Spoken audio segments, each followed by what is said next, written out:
भारतात सध्या प्रचंड पेट्रोल डिझेल याची दरवाढ झालेली आहे.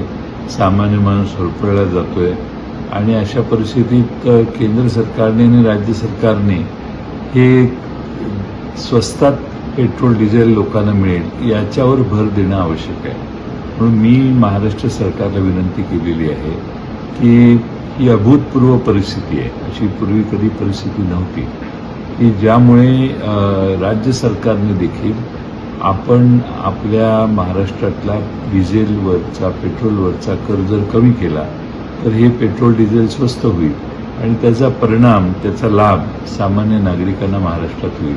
आणि म्हणून राज्य सरकारने कर कमी करणे किंवा कर शून्यावर आणणे पेट्रोल डिझेलचा काही काळ हा ऑप्शन ताबडतोब एक्सरसाइज केला पाहिजे, अंमलात आणला पाहिजे, अशी मी राज्य सरकारला विनंती केली.